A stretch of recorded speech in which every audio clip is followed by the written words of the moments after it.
এই দেখ মোবাইল কিনে ফেলছি। কিরে মোবাইল যে অনা না? আরে 2,500 টাকা দামের মোবাইল, একটু সলা দিয়ে গুতা মারতে হয়। তোর কি খবর ক? আমি তো বেটা চাকরি পাইয়া গেছি। কি কস সত্যি? আমি জানতাম একদিন তো ভালো কিছু হইব। আমি না মেট্রিক পাস, আমার বন্ধু তো শিক্ষিত। আমি জানতাম একদিন তো ভালো কিছু হইব। স্যার প্রজেক্ট গুলো আমাদের কাজ শেষ। স্যার প্রজেক্ট কমপ্লিট উপলক্ষে স্টাফদের নিয়ে একটা পার্টির আয়োজন করো। ডিসকাস্টিং। এই ইউ কাম হিয়ার।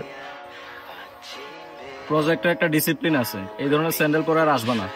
প্রজেক্টে শু পরে আসবা। স্যার বেতন পাইলে চাকরিতে জয়েন না করতে করতে এত বেতন বেতন করে কেন? আমাদের একটি সমস্যা স্যার, চলেন।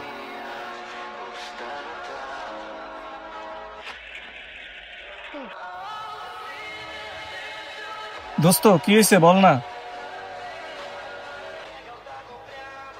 পরিবারকে না বলা কষ্টগুলো বন্ধুদেরকে মন খুলে বলা যায়। কি হয়েছে আমার কাছে বল। চাকরিতে ঢুকতে না ঢুকতে বেতন কিসের? কিন্তু বস তো জানো না, বেতন ছাড়া আমাদের পরিবার চলে না। মার ওষুধ চলে না, ছোট ভাইয়ের পড়াশোনা চলে না, আর হ্যাঁ আছে আমার এক জোড়া জুতা নেই।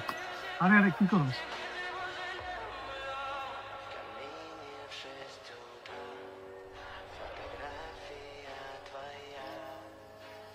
দোস্ত তুই থাক, আমি গেলাম। কালকে এই টাইমে দেখা হবে এইখানে। এই বন্ধু তুই কই যাস?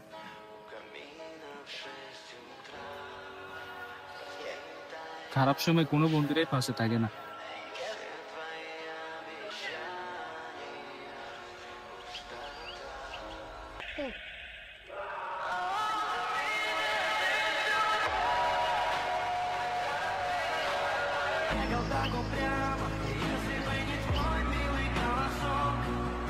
কি বাদল ভাই, মোবাইল কিনছেন 2 দিন হয়েছে, মোবাইল বেচতে দেবেন কি লিখে? বন্ধুর লাগি। মোবাইল বেচা টাকা দিয়ে বন্ধুরে কি দিবেন? বন্ধুরে এক জোড়া জুতা গিফট করুন। কি অদ্ভুত বন্ধুত্ব। কিরে বন্ধু, এই নে বন্ধু, কি খুলে দেখ নাকি। কিরে বন্ধু টাকা কই পেলি?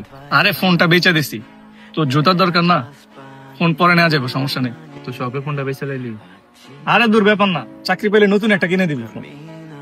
আর একটা কথা মনে রাখিস, মধ্যবিত্ত ছেলেদের বিপদের সময় আত্মীয় স্বজন পাশে না থাকলেও বন্ধুরা ঠিকই পাশে থাকে। মন খারাপ করিস না, ব্যাপার না এটা, ঠিক আছে? চিল।